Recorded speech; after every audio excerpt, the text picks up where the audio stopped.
Selamat siang. Terima kasih untuk kesempatan yang sudah diberikan kepada kami, kelompok 4. Dan pada saat ini kami akan membahas tentang deadlocks. Dan saya akan memberikan sedikit introduction. Dan untuk lebih detailnya nanti akan dijelaskan oleh teman-teman saya. Oke, apa itu deadlock? Nah, deadlock itu adalah situasi di mana setiap proses dalam satu set proses sedang menunggu event yang hanya dapat disebabkan oleh proses lain di set. Nah, mungkin kalau kita dengar ini, mungkin masih belum paham gitu. Saya aja waktu pertama baca, pertama dengar, kayak apa sih maksudnya gitu, nggak ngerti. Nah, di sini ada sedikit ilustrasi yang mungkin bisa membuat kita lebih paham. Jadi, ilustrasi itu diambil dari sebuah undang-undang yang disahkan oleh Badan Legislatif Kansas di awal abad ke-20. Ketika dua kereta mendekati satu sama lain di persimpangan, keduanya akan berhenti sepenuhnya dan tidak ada yang akan memulai lagi sampai yang lain pergi. Jadi contoh ya. Jadi bukan contoh. Jadi simpelnya itu kayak di persimpangan jalan nih, ada dua kereta. Dan ketika kedua kereta itu bertemu di satu titik, mereka akan berhenti. Mereka akan menghindari kecelakaan ataupun hal-hal yang nggak diinginkan. Mereka berhenti dan harus ada salah satu yang duluan pergi. Kalau nggak ada salah satu nih, akan gitu aja terus. Jadi harus ada. Sama juga kalau kita bawa mobil kan, ketika udah istilahnya itu baku ketemu, jadi harus tahu nih siapa nih yang mau pergi duluan gitu, siapa yang mau lewat duluan. Nah gitu tuh. Nah, apa dengan kata lain dalam deadlock ini adalah setiap proses dalam set menunggu untuk sumber yang hanya bisa dikerjakan oleh proses lain dalam set yang sedang menunggu. Jadi menunggu. Jadi di sini jadi contoh proses A dan proses B. Proses A ini butuh sumber dari proses B. Dan proses B ini dia juga sedang menunggu. Dia dalam fase menunggu gitu. Jadi dia belum bisa kerjakan apa yang dia harus kerjakan sehingga dia boleh kasih sumbernya itu ke proses A ini. Sehingga A ini juga boleh berjalan. Nah, for information aja sedikit, ya. Dalam OS itu tidak disediakan fasilitas pencegahan deadlock. Ya, jadi fasilitas itu sepenuhnya menjadi tanggung jawab programmer untuk menyediakan fasilitas mencegah deadlock. Ya, seperti itu. Kemudian kita masuk di sistem model. Nah, sebuah sistem terdiri dari sejumlah sumber daya yang terbatas untuk didistribusikan di antara jumlah thread yang bersaing. Sumber daya dapat dipartisi menjadi beberapa jenis atau kelas. Nah, thread ini yang dari sumber yang saya baca adalah sebuah alur kontrol dari sebuah proses. Dan thread ini membutuhkan sumber daya. Nah, sedangkan sumber daya itu terbatas. Nah, bagaimana caranya untuk manage? Jadi, untuk memanagenya itu, sumber daya ini dapat dipartisi menjadi beberapa jenis atau kelas. Kemudian, sistem model. Yang selanjutnya itu sebuah thread harus meminta sumber daya sebelum menggunakannya dan harus merilis sumber daya setelah menggunakannya. Jadi, ketika thread mau menggunakan sumber daya, thread ini harus minta dulu. Terus saya mau gunain itu. Gitu. Jadi, sama kayak contoh kita pinjam barang, kita tentunya harus minta dulu ya, pinjam dong barang lo. Udah lama kok.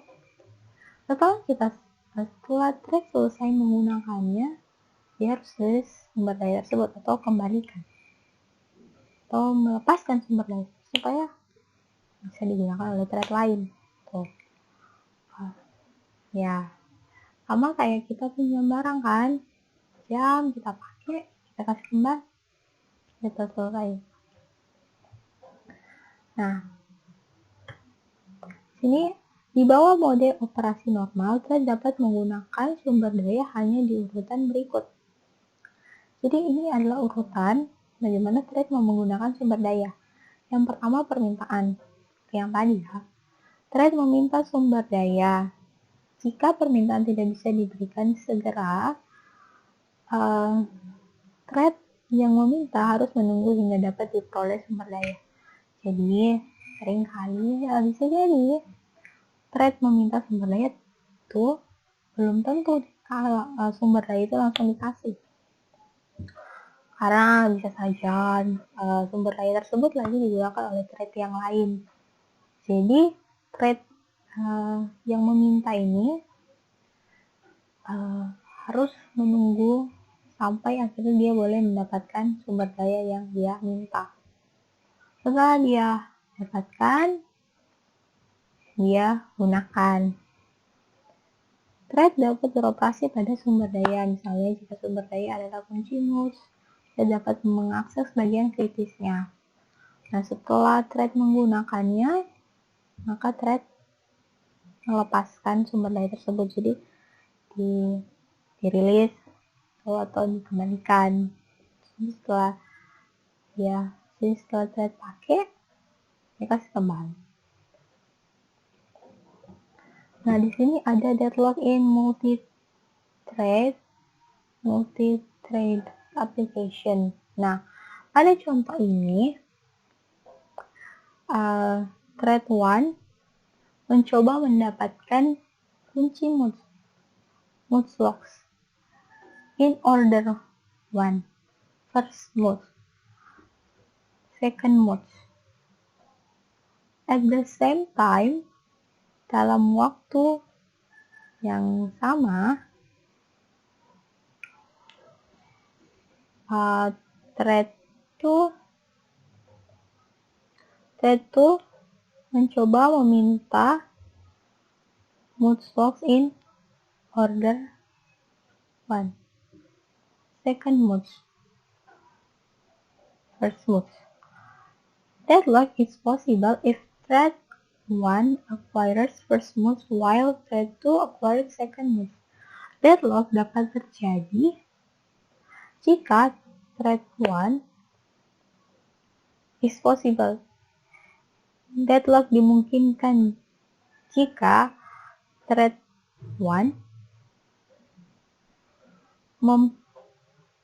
memperoleh first mod, sedangkan thread 2 memperoleh second mod. Nah, itu memungkinkan deadlock terjadi. Jadi meskipun deadlock dimungkinkan, tapi bisa saja itu tidak akan terjadi jika thread 1 dapat memperoleh dan melepaskan kunci mod untuk first mod dan second mod sebelum thread 2 mencoba mendapatkan kunci. Jadi deadlock itu bisa saja terjadi ketika deadlock bisa saja di handle supaya tidak terjadi dengan cara first mode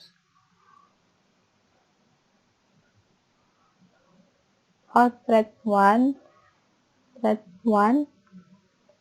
melepaskan first mode dan kunci mode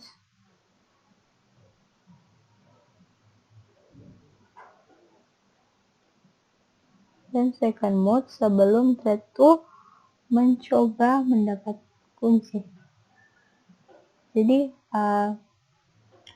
itu adalah cara supaya deadlock ini bisa di manage supaya tidak terjadi deadlock. Oke, kemudian kita masuk di live log. Nah, live log ini hampir mirip sama deadlock, tapi agak beda sedikit. Nah, live log ini biasa terjadi saat thread mencoba ulang operasi yang gagal pada waktu yang sama. Dengan demikian, secara umum dapat dihindari dengan meminta setiap thread mencoba ulang kegagalan operasi pada waktu acak. Nah, live log ini terjadi karena thread ini mau mencoba memproses coba ulang operasi yang gagal, tapi di waktu yang bersamaan. Jadi untuk menghindari ini, maka akan diminta setiap thread mencoba ulang kegagalan pada waktu acak. Jadi thread ini diatur supaya mereka beroperasi mencoba ulang kegagalan operasi pada waktu yang berbeda supaya tidak bersamaan sehingga tidak terjadi live log.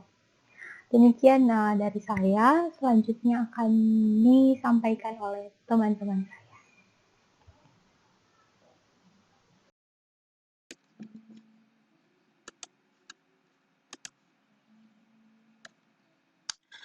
Maka saat ini kita masuk pada karakteristik dari deadlock. Nah, yang pertama itu ada necessary condition atau kondisi yang diperlukan. Nah, deadlock ini dapat muncul atau dapat terjadi jika ada 4 kondisi yang berlangsung secara bersamaan. Apa saja kondisi itu? Yang pertama ada mutual exclusion. Nah, mutual exclusion ini kondisi di mana hanya satu proses dalam satu waktu yang dapat menggunakan sumber daya. Yang kedua ada kondisi hold and wait. Nah, kondisi ini di mana sebuah proses dapat menahan setidaknya satu sumber daya dan menunggu untuk mendapatkan sumber daya lainnya. Yang ketiga ada kondisi no preemption. Nah, kondisi ini di mana sumber daya dapat dilepaskan secara sukarela melalui proses yang menahan itu. Nah, sebelum proses tersebut menahan sumber daya tersebut, dia harus menyelesaikan tugasnya terlebih dahulu. Nah, yang ketiga ada circular wait. Nah, di circular wait ini kita lihat terdapat sekumpulan P0 sampai P yang ke N. Mereka menunggu untuk mendapatkan sumber daya yang dipegang oleh masing-masing proses. Jadi, P0 itu dia menunggu sumber daya yang dipegang oleh P1. Begitu juga P1 dia menunggu sumber daya yang dipegang oleh P2. Terus sampai P yang ke N, P yang ke N kurang 1 dia menunggu sumber daya yang dipegang oleh P yang ke N. Nah, jadi kita lihat terjadi proses saling menunggu. Saya akan memberikan sebuah contoh. Nah, kalau di sini bisa dilihat ada contoh dari road traffic deadlock situation. Jadi mari kita anggap kalau kotak-kotak yang berwarna ini adalah sebuah mobil yang melintas. Nah, kita lihat ada mobil warna hijau yang ingin mengarah ke kiri, tapi dia terhalangi oleh mobil warna merah. Dan mobil warna merah yang menuju ke bawah, dia terhalangi oleh mobil warna kuning. Nah, mobil warna kuning yang menuju ke kanan, dia terhalangi oleh mobil warna biru. Dan mobil warna biru yang menuju ke atas, dia terhalangi oleh mobil warna hijau. Nah, kita lihat kalau ini merupakan situasi yang saling menunggu untuk dapat melewati jalur mereka masing-masing. Dan ini merupakan salah satu contoh situasi deadlock dalam kehidupan manusia. Nah, bagaimana dengan contoh dalam sistem operasi? Sebelum masuk ke contoh sistem operasi, ini ada yang kedua, ada resource allocation graph. Nah, apa ini resource allocation graph? Jadi, deadlock itu dapat dideskripsikan dengan lebih tepat dengan grafik alokasi sumber daya sistem atau resource allocation graph. Nah, jadi dalam grafik ini dia terdiri dari simpul V dan himpunan tepi E. Jadi ada himpunan simpul V dan himpunan tepi E. Dan himpunan simpul V ini dia terbagi menjadi dua jenis simpul, yaitu ada T dan ada R. Kalau teman-teman bisa lihat ada T1 sampai T yang ke N, ada R1 sampai R yang ke M. Nah, himpunan tepi yang terarah dari atas TI ke tepi sumber daya RJ dilambangkan dengan TI ada anak panah baru RJ. Nah, itu menandakan bahwa TI telah meminta turunan dari sumber daya atau RJ. Dan ketika himpunan tepi terarah dari tipe sumber daya atau RJ ini mengarah ke TI, itu dilambangkan dengan RJ baru ada anak panah TI. Nah, itu menandakan bahwa sebuah instance dari tipe sumber daya RJ telah dialokasikan ke TI. Jadi, bisa dilihat itu tepi berarah TI baru anak panah RJ itu bisa disebut dengan permintaan. Dan tepi yang berarah RJ terus anak panah TI itu bisa disebut tepi penetapan. Nah, sekarang saya akan masuk pada contoh dari contoh deadlock dalam sistem operasi. Nah, kalau teman-teman bisa melihat ada P1, S2, P3, S4. Jadi ada keterangannya P itu adalah proses dan S itu adalah sumber. Oke. Jadi sumber ini mari kita berikan nama. Sumber 2 itu file dan sumber 4 itu database. Misalkan P1 ini dia mengalokasikan S4 atau database. Jadi si database ini dia dialokasikan ke P1, maka P1 memiliki hak akses yang penuh atas S4. Nah, kemudian P3. P3 dia mengalokasikan file atau S2. Dan kemudian S2 ini dialokasikan ke P3 dan P3 ini mendapatkan hak akses penuh atas file atau S2 ini. Nah, bagaimana jika ada satu kondisi di mana P1 ingin mengakses S2 ini? Misalkan P1 ini sudah memiliki data atau informasi yang penting dari database, dari S4, dan dia ingin mencetaknya dalam bentuk file. Karena itu dia ingin mengakses S2. Nah, itu tidak dapat terjadi karena akses dari S2 atau dari file ini sudah dipegang oleh P3. Jadi P1 tidak dapat mengakses S2.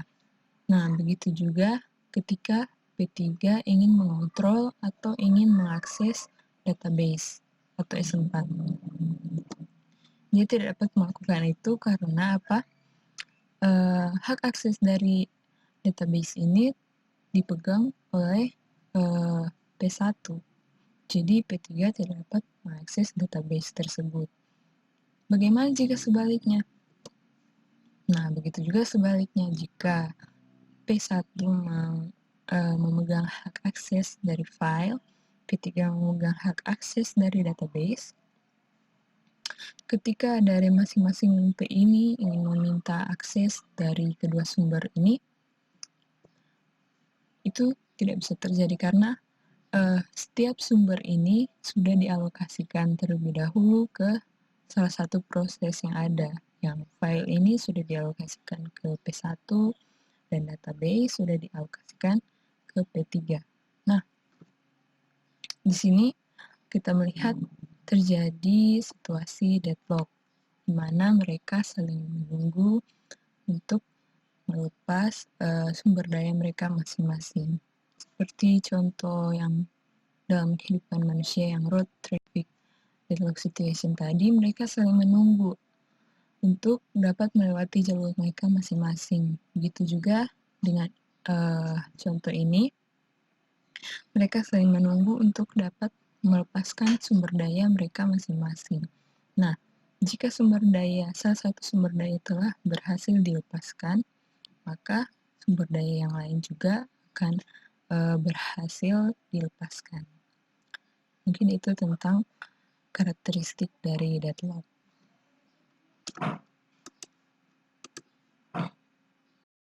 Sistem untuk mengakses atau memasuki kebuntuan atau deadlock itu dengan cara mendeteksinya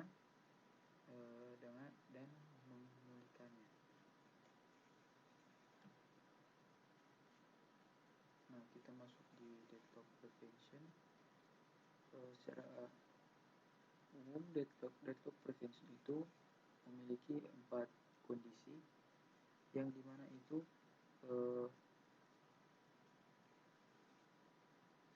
dengan salah satu kondisi ini tidak dapat menahan.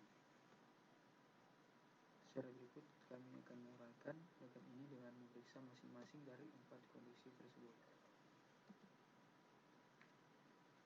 Nah, kondisi pertama itu mutual exclusion, yang kedua itu hold and wait, ketiga prevention, dan yang keempat itu circular rule. Mutual exclusion. Nah, mutual exclusion. The mutual exclusion condition must hold. That is, at least one resource must be non-shareable.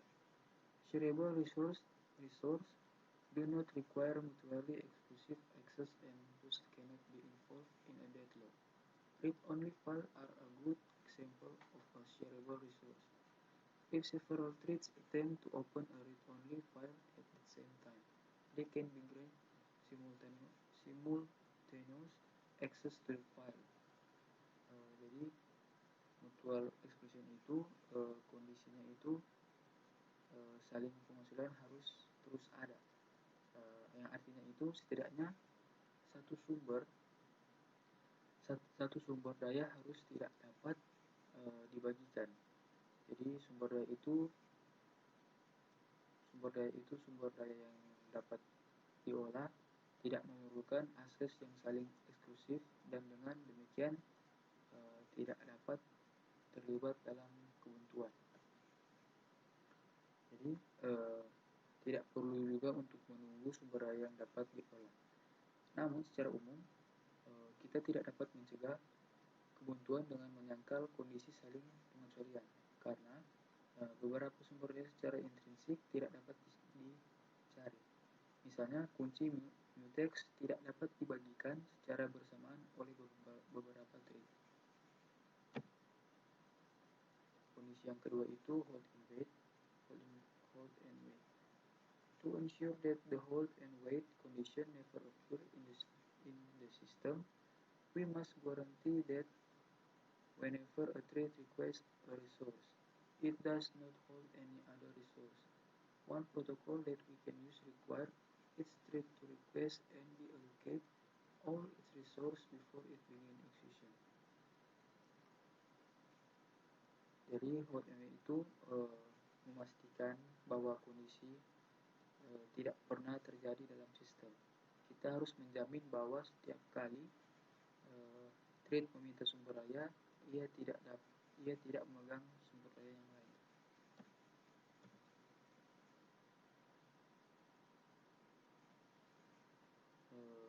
Automation ini whole and wait tentu saja juga tidak praktis untuk sebagian besar aplikasi karena sifatnya yang dinamis dalam meminta sumber daya. Protokol alternatif memungkinkan thread untuk meminta sumber daya hanya ketika tidak memiliki.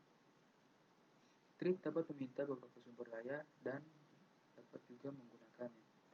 Sebelum dapat meminta sumber daya tambahan, ia harus melepaskan semua sumber daya yang saat ini dia alokasikan.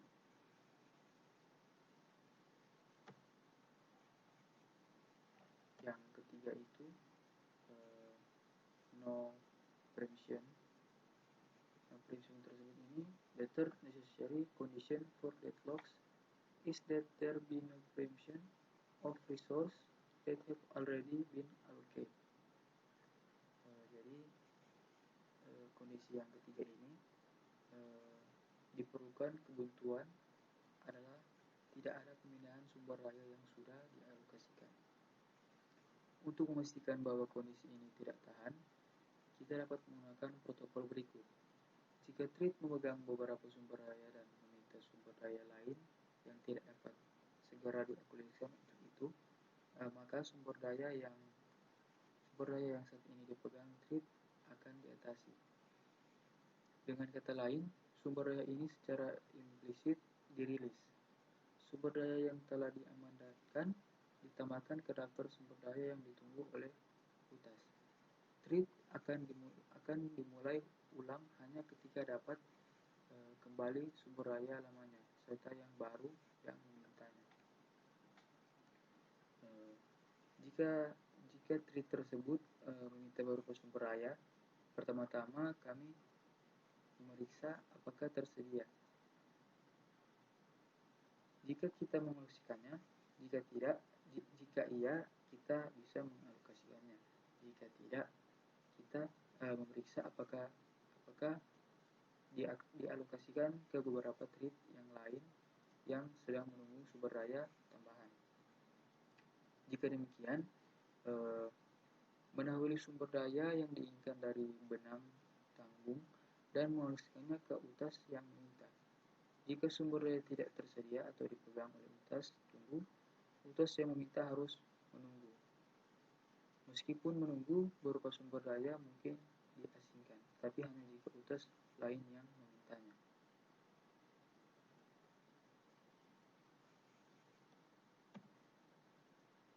Kondisi yang keempat, yang terakhir itu circular wait. Jadi circular wait itu the three options present thus far for deadlock prevention are generally impractical in most situations. However, the fourth and final condition for a deadlocks, the circular wait condition, present an opportunity for a practical solution by invalidating one of necessary condition. Jadi circular itu memiliki 3 opsi yang dapat disajikan untuk mencegah kebuntuan umumnya yang tidak praktis dalam sebagian besar situasi. Namun kondisi yang keempat ini atau circular wait untuk kebuntuan kondisi penantian melingkar menghadirkan kesempatan untuk solusi praktis dapat membatalkan salah satu kondisi yang diperlukan. Salah satu caranya untuk memastikan bahwa kondisi ini tidak pernah berlaku adalah dengan memaksakan pemasangan total semua jenis sumber daya dan untuk mengharuskan setiap thread meminta sumber daya dalam urutan enumerasi yang meningkat. Jadi dalam mengilustrasikan, kami membiarkan menjadi sekumpulan tipe sumber daya. Kami menetapkan untuk setiap sumber daya mengetikkan nomor bilangan bulat unik yang memungkinkan kami untuk membandingkan 2 sumber daya dan untuk menentukan apakah. Oke, sekarang kita akan membahas mengenai deadlock avoidance dibandingkan deadlock prevention, di mana kita mencegah terjadinya deadlock. Sekarang kita akan membahas cara menghindari deadlock. terdengar agak sama, tapi konsep intinya berbeda. Oke. Di dalam deadlock avoidance, sumber daya atau resource akan dialokasikan hanya jika state system setelah pengalokasian tidak akan menyebabkan deadlock. Jadi sistem akan selalu dicek apakah sedang atau akan berada dalam safe state atau unsafe state. Cara kerja deadlock avoidance juga yang membedakannya dengan deadlock prevention, ada informasi yang dibutuhkan algoritma. Dalam deadlock avoidance, kita harus mengetahui jumlah total resource yang ada, jumlah maksimum resource yang dibutuhkan thread atau proses agar selesai, dan juga resource yang sedang digunakan.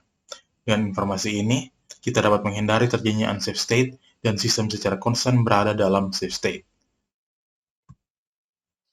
Nah, sekarang apa itu safe state? Di sini dibilang, a state is safe if the system can allocate resources to each thread up to its maximum in some order and still avoid deadlock.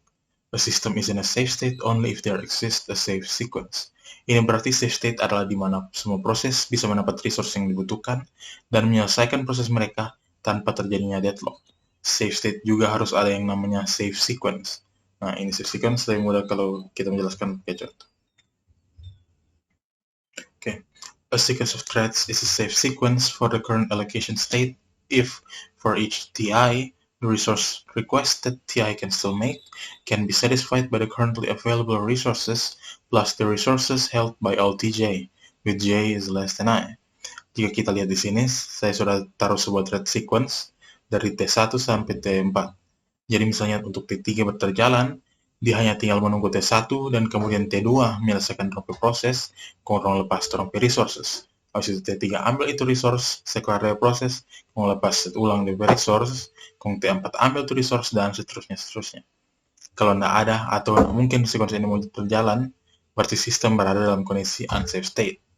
Unsafe state tidak berarti deadlock, tapi deadlock hanya mungkin terjadi jika sistem berada dalam kondisi unsafe. Deadlock avoidance menjamin sistem tidak akan pernah masuk ke dalam unsafe state. Oke. Nah, untuk menggambarkan sistem dapat berpindah dari safe state ke unsafe state, mari kita ambil sebuah contoh lain. Misalnya sistem mempunyai 12 resource dan 3 thread, T1, T2, dan T3. T1 membutuhkan 10 resource untuk selesai, thread 2 membutuhkan 4, dan T3 membutuhkan 9 resource. Saat ini, T1 sedang menggunakan 5 resource, T2 menggunakan 2 resource, dan T3 juga 2 resource, sehingga terdapat 3 resource yang tidak digunakan. Kita bisa lihat dalam tabel ini. Saat ini sistem masih berada dalam safe state, di mana sequence T2, lalu T1, lalu T3 memenuhi kondisi aman karena T2 dapat segera dialokasikan semua resource yang ada dan kemudian mengembalikan semua resource yang dia pakai sehingga resource yang sementara tidak digunakan menjadi 5. Nah, kemudian T1 mengambil itu resource, dia selesai dari proses, kemudian dia lepas itu resource. Dia balik menjadi 10, habis itu T3 boleh semua selesai dari proses. Nah, ini sebuah sequence yang aman. Tapi, misalkan setelah T2 lepas TP resource, di sekelar proses T3 datang kemana? Dia request cuma 1 resource bersamaan sebelum T1. Nah, maka T1 cuma mau dapat 4 resource, sistem menjadi unsafe. Kalau habis itu T2 request 6 resource sisa baru dia mau selesaikan dari proses, maka deadlock akan terjadi. Sampai kesalahan sini, tolong alokasikan T3 itu 1 resource pas di request. Nah, ini deadlock avoidance berguna supaya itu tidak mau pernah terjadi. Nah, sekarang orang mengerti konsep safe state. Orang sekarang boleh mau mendefinisikan algoritma untuk menghindar deadlock. DP ide cuma mau pastikan sistem selalu ada dalam kondisi safe state. Pas sebut thread mau request resource, itu algoritma mulia apabila pengalokasian itu aman atau tidak. Nah, ada 2 algoritma yang kita mau bahas. Yang pertama, ada nama resource allocation graph algorithm. Ini resource allocation graph sudah dijelaskan teman saya tadi. Sekarang kita akan menggunakannya dalam deadlock avoidance.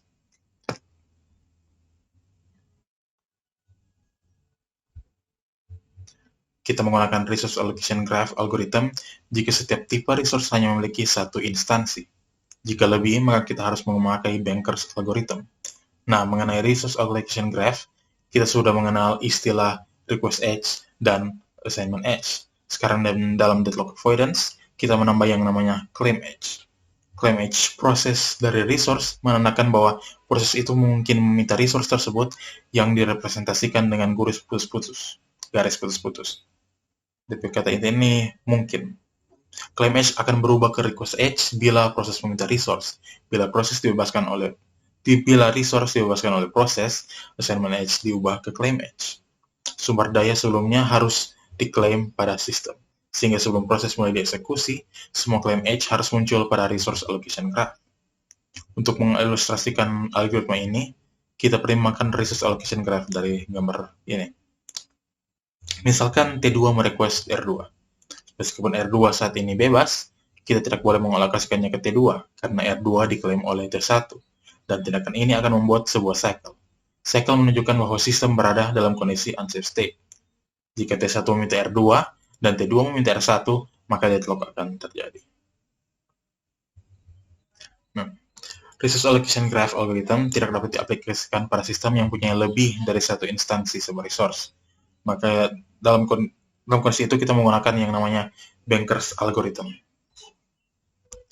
Banker's algorithm mendapat namanya karena algoritma ini dapat dipakai sistem perbankan untuk menjamin bank tidak akan pernah mengalokasikan cash mereka atau meloan cash mereka sebagaimana mungkin sehingga tidak dapat memuaskan semua pelanggan mereka. Di mana bagi kita pelanggan adalah thread atau proses dan cash adalah resource. Ketika thread baru masuk ke sistem, dia harus mendeklarasi jumlah resource maksimum yang dibutuhkan. Jumlah ini tidak boleh melebihi total jumlah resource yang ada. Jika suatu proses meminta resource, kemungkinan proses itu harus menunggu. Jika suatu proses mendapatkan semua resource, maka proses harus mengembalikan semua resource itu dalam jangka waktu tertentu. Untuk mengimplementasikan Banker's algorithm, kita harus menggunakan beberapa data structure. Struktur data yang digunakan untuk mengimplementasikan Banker's algorithm akan menentukan state dari resource yang dialokasikan oleh sistem. Struktur data yang kita perlukan pertama adalah available. Ini ada array satu dimensi yang menentukan jumlah instansi tiap tipe resource. Jadi jika available J atau available R1 sama dengan K, berarti ada K instansi resource R1 yang tersedia. Dalam data structure kedua adalah namanya max. Ini adalah array dua dimensi yang menentukan jumlah maksimum resource yang proses dapat request. Jadi misalnya max T1 R1 sama dengan K, berarti thread T1 diizinkan untuk merequest tipe resource R1 sebanyak K. Data structure ketiga namanya allocation. Ini array dua dimensi yang menentukan jumlah instansi tiap tipe resource yang telah dialokasi. Jadi allocation T1 R1 sama dengan K, berarti R1 sebanyak K telah dialokasi ke proses T1. Data structure terakhir namanya need. Ini array dua dimensi yang menentukan jumlah instansi tiap tipe resource yang dibutuhkan agar thread dapat dieksekusi. Need T1 R1 sama dengan K, berarti T1 butuh K lebih instansi R1 untuk dieksekusi. Jadi kita bisa lihat, need itu adalah max dikurangi allocation. Nah, prosesnya, Banker's algorithm dieksekusi setiap kali sebuah proses memberikan request alokasi resource. Nah, Banker's algorithm ini terbagi menjadi tiga step. Step 1, algoritma cek kalau request yang dibuat proses itu valid atau tidak. Sebuah request dibilang valid jika jumlah instansi resource yang di-request lebih kecil dari need proses tersebut. Jika invalid, request di-cancel. Jika valid, lanjut ke step 2. Dalam step 2, Banker's algorithm cek jika resource yang di-request lebih kecil dari resource yang available. Jika tidak, maka diminta proses untuk tunggu. Jika ya, maka lanjut step 3. Dalam step 3, algoritma mengasumsi kalau resource yang di-request telah dialokasi. Lalu dia memodifikasi data structure sepantasnya. Jadi available dikurangi jumlah resource yang di-request, allocation ditambah request, dan need dikurangi request. Nah, setelah ini Banker's algorithm melaksanakan safety algoritma yang mengecek jika request akan membuat safe state atau unsafe state. Jika safe, maka request akan dilaksanakan. Jika unsafe, maka akan dibuat tunggu lagi sampai safe. Nah, ini safety algorithm. Ini untuk mengimplementasikan safety algorithm, kita butuh mendeklarasi dua data structure. Yang pertama adalah work, yaitu array satu dimensi yang menentukan jumlah instansi tiap resource yang ada. berarti work mengambil value dari available. Dan kedua adalah finish, yaitu array satu dimensi yang menentukan apabila proses telah selesai eksekusi atau belum. Contoh finish itu adalah misalnya finish T1 sama false, berarti T1 itu belum dieksekusi. Safety algorithm terbagi menjadi 4 step. Step 1 adalah menginisialisasi work dengan value available, dan finish dari semua proses dijadikan false. Jadi finish 1 sampai berapa banyak proses semua false. Ya, dan sekarang step 2, safety algorithm mencari proses yang memiliki finish false, proses yang false, dan need yang lebih kecil dari work. Kalau tidak ada, pergi langsung ke step 4. Nah, kalau ada, ke step 3. Di step 3, jika proses yang dicari sudah dapat, safety algorithm diasumsi resource yang di-request telah dialokasikan, dan diasumsi lagi proses itu jalankan. Setelah selesai, resource yang dipakai proses itu ditambah ke work, dan finish dari proses tersebut menjadi true. Lalu kembali lagi ke step 2, di loop itu ulang. Nah, dan terakhir, akan mengecek apabila semua finish adalah true. Jika ya, maka adalah safe state, dan jika tidak adalah unsafe state. Terima kasih. Terima kasih atas kesempatan yang diberikan. Saya dari kelompok 4 akan mempresentasikan deadlock. Yang lebih tepatnya saya akan menjelaskan tentang deadlock detection. Deadlock detection merupakan ada memiliki dua syarat. Yang pertama adalah an algorithm that examines the state of the system to determine whether a deadlock has occurred.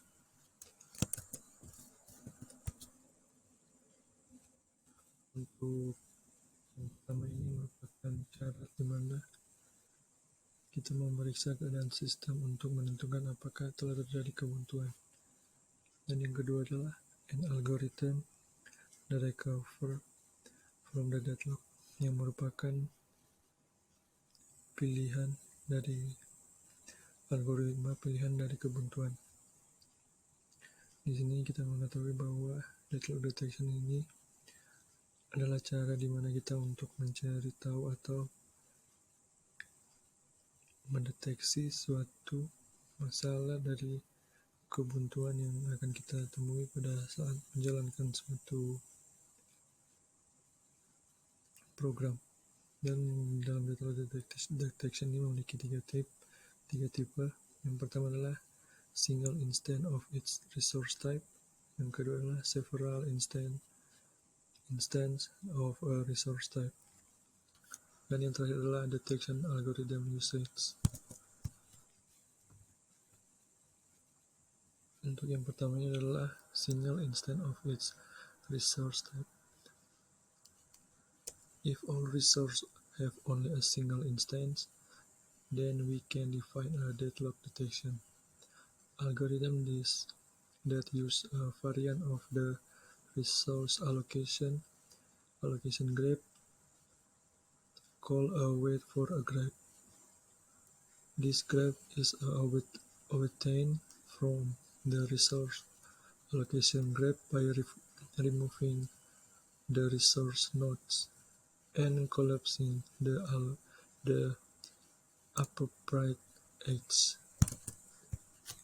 Di mana dalam tipe ini, jika semua sumber daya hanya memiliki satu instance, maka kita dapat menentukan algoritma deteksi kebuntuan dan menggunakan varian grafik alokasi sumber daya.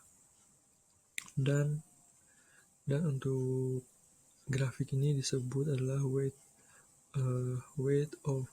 for graph, yang merupakan grafik tunggu, di mana grafik tunggu ini diperoleh dari alokasi sumber daya dan menghapus node sumber daya dan menciutkan tepi yang sesuai.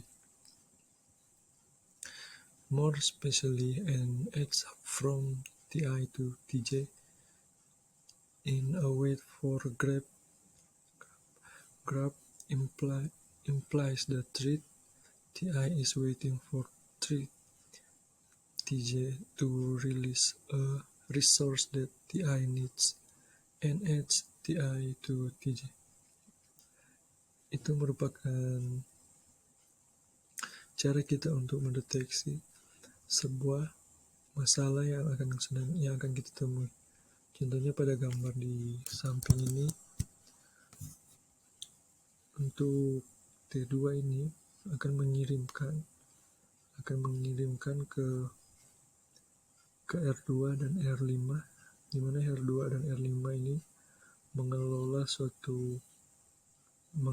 apa yang telah kita kirimkan, dan untuk T3 di sini di mana dia menunggu hasil yang dikirimkan T2 ke R2.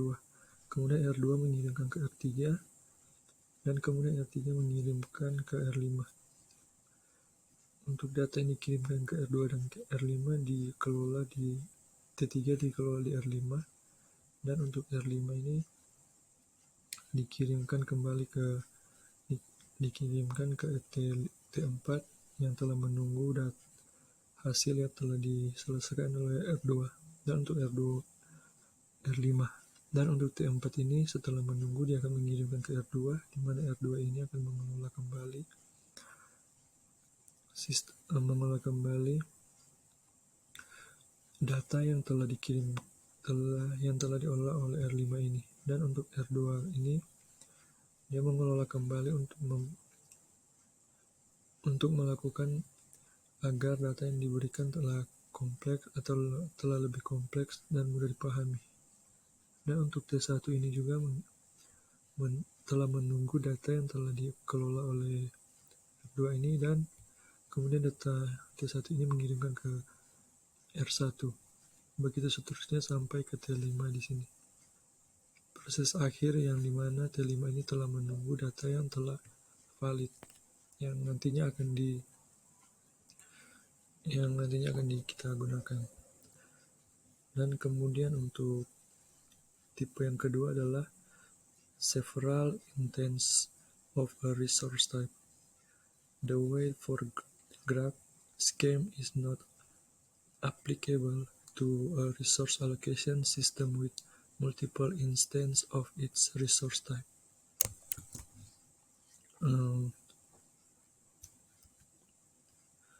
Dalam tipe yang kedua ini adalah skema grafik tunggu. Skema grafik tunggu itu tidak berlaku untuk sistem alokasi sumber daya, dengan beberapa contoh dari setiap jenis sumber daya.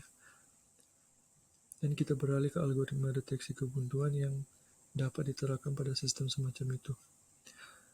Untuk several instance of resource type ini memiliki 3 cara. Yang pertama adalah available, yang merupakan vektor panjang yang menunjukkan jumlah sumber daya yang tersedia dari setiap jenis. Dan kemudian allocation, yang merupakan matriks yang mendefinisikan jumlah sumber daya setiap jenis saat dialokasi untuk setiap threads. Dan yang terakhir adalah request.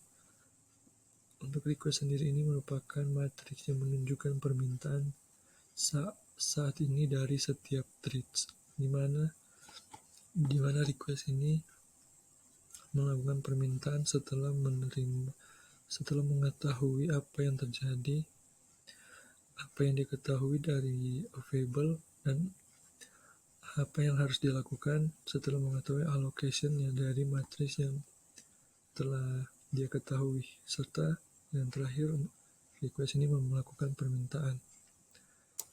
Dan untuk yang ketiga adalah detection algorithm usage. Dalam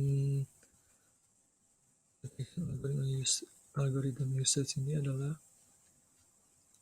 di sini menanyakan kapan kita harus menjalankan algoritma deteksi. Dan untuk jawaban itu tergantung pada 2 hal. Yang pertama adalah seberapa sering kita menemukan kebuntuan yang mungkin akan terjadi. Dan yang kedua adalah berapa banyak threads yang akan terkena deadlock jika itu terjadi. If deadlocks occur frequently, then the detection algorithm should be invoked frequently. Resource allocated to deadlock threads will be idle until the deadlock can be broken. In addition, the number of threads involved in the deadlock cycle may grow. Di sini menjelaskan bahwa jika kebuntuan terjadi ketika beberapa threads membuat permintaan yang tidak bisa diberikan segera, maka permintaan itu mungkin merupakan permintaan terakhir yang melengkapi rantai benang menunggu. Dan jika ada banyak jenis sumber daya yang berbeda, salah satunya permintaan dapat membuat banyak siklus. Dalam grafik sumber daya, setiap siklus selesai oleh permintaan terbaru dan disebabkan, dalam tanda kutip di sini, disebabkan oleh salah satu threads yang dapat diidentifikasi. Dan untuk seberapa sering kebuntuan mungkin terjadi, kita bisa mengetahuinya pada saat kita telah menemukan hal yang janggal atau yang membuat kita tidak bisa lanjut, di mana kebuntuan itu terjadi. Dan di situ kita hanya bisa menunggu pada saat kita menjalankan sebuah sistem atau menerima data nantinya. Seperti pada single instance menjelaskan bagaimana kebuntuan kita dapatkan, sehingga kita menunggu bagaimana cara kita menghapus node sumber daya, di mana node ini adalah merupakan sumber daya yang nantinya akan kita ketahui pada saat kita telah menemukan kebuntuan tersebut. Dan yang kedua adalah berapa banyak threads yang akan terkena deadlock jika terjadi. Untuk berapa banyak threads ini, kita dapat mengetahuinya pada multiple instance of resource type, di mana ini kita menunjukkan jumlah sumber daya yang tersedia dari setiap jenis, di mana itu kita bisa mengetahui berapa banyak yang terkena dampak deadlock tersebut.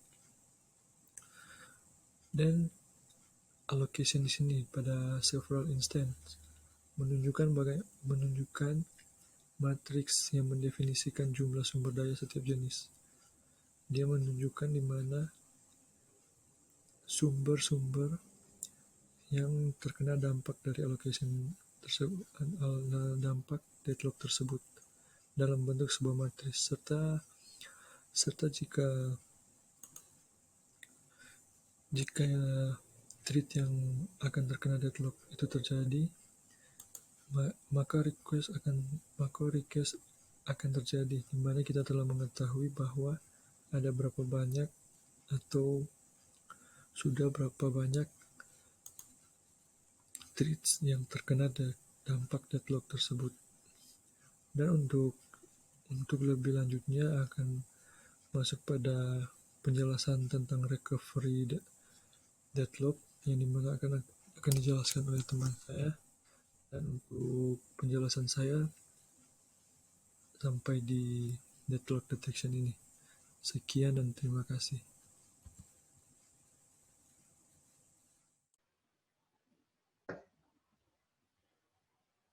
Baiklah, saya akan menjelaskan mengenai materi tentang pemulihan deadlock.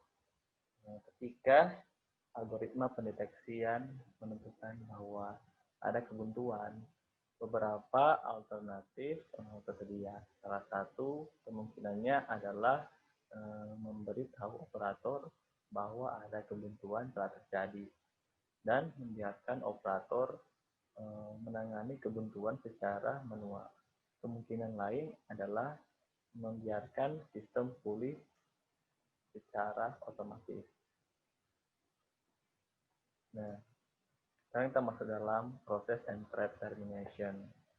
Untuk menghilangkan kebuntuan dengan membatalkan proses atau utas dapat menggunakan salah satu dari dua metode. Nah, dalam kedua metode tersebut, sistem mengambil kembali semua sumber daya yang dialokasikan ke proses yang dihentikan. Nah, untuk metode yang pertama itu abort semua proses yang deadlock. Nah, metode ini akan mematahkan deadlock cycle. Tapi bisa saja proses-proses yang deadlock telah dikomputasi dalam waktu yang lama dan hasil-hasil komputasi parsial harus dibuang hingga kemungkinan harus dikomputasi ulang. Nah, kemudian metode yang kedua itu abort satu proses pada satu waktu sampai deadlock tereliminir atau tereliminasi. Nah, metode ini sangat mungkin mendatangkan overheat setelah setiap proses di abort. Algoritma pendeteksian deadlock harus diminta kembali untuk menentukan apakah masih ada proses-proses yang deadlock. Jika terminasi parsial digunakan, kita harus menentukan proses-proses yang deadlock. Jika proses-proses deadlock yang mana yang harus dieliminasi. Nah, penentuan ini pada dasarnya berkaitan dengan ekonomi. Kita harus abort proses-proses mana yang membutuhkan biaya minimum. Sayangnya minimum cost tidak ditentukan dalam satu hal. Nah, ada banyak faktor yang mempengaruhi pemilihan proses. Yang pertama, apa prioritas dari proses?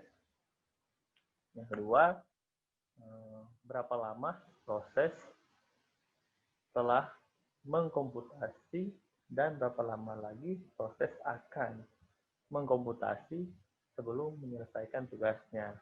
Nah, ketiga, berapa banyak dan apa tipe dari sumber daya yang digunakan oleh proses. Yang keempat, berapa sumber daya lagi yang dibutuhkan proses supaya selesai. Nah, dan yang kelima, berapa banyak proses yang perlu diterminasi, apakah proses interaktif atau batch.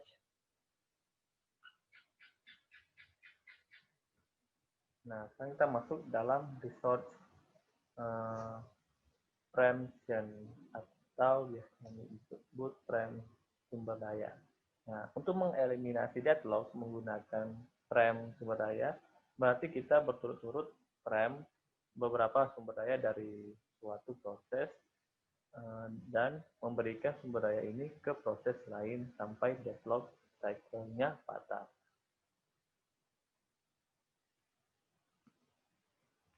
Nah, jika preemption diperlukan untuk mengatasi kebuntuan, maka ada 3 masalah yang perlu ditangani. Yang pertama itu selecting victim. Nah, sumber daya dan proses mana yang harus didahului.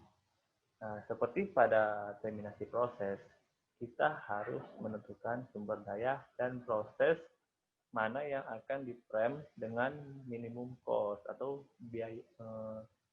biaya minimum.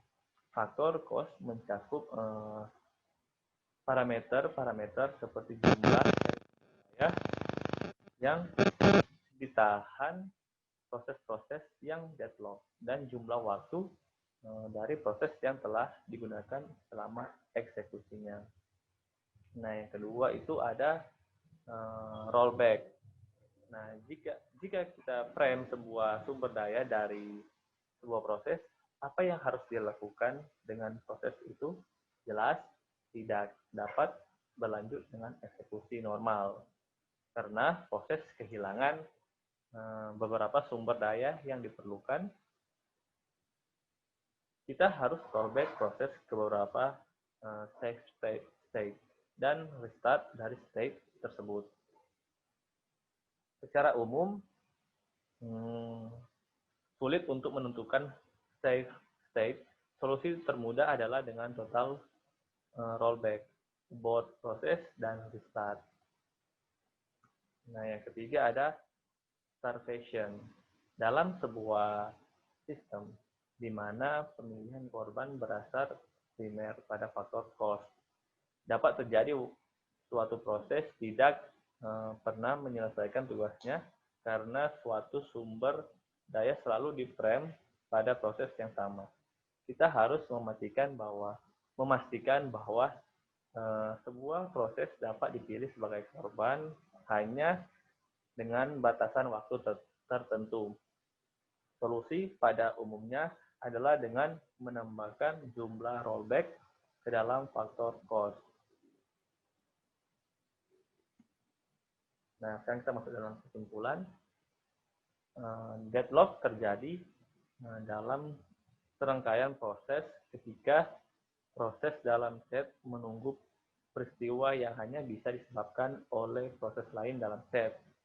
Nah, penyebab utama terjadinya deadlock adalah terbatasnya sumber daya yang akan digunakan oleh proses-proses. Tiap proses berkompetisi untuk memperebutkan sumber daya yang ada. Jadi deadlock berhubungan erat dengan tersedianya sumber daya dari komputer. Nah, deadlock dapat dimodelkan dengan grafik alokasi sumber daya, di mana sebuah siklus menunjukkan kebuntuan. Kebuntuan dapat dicegah dengan memastikan bahwa salah satu dari 4 kondisi yang diperlukan untuk kebuntuan tidak dapat terjadi. Dari 4 kondisi yang diperlukan, menghilangkan circular weight adalah salah satunya pendekatan praktis. Nah, kemudian jika terjadi kebuntuan, sistem dapat mencoba untuk memulihkan dari kebuntuan dengan membatalkan salah satu proses dalam menunggu dalam circular wave atau mendahului sumber daya yang telah ditetapkan ke proses kebuntuan. Nah, demikianlah presentasi dari kelompok kami. Terima kasih.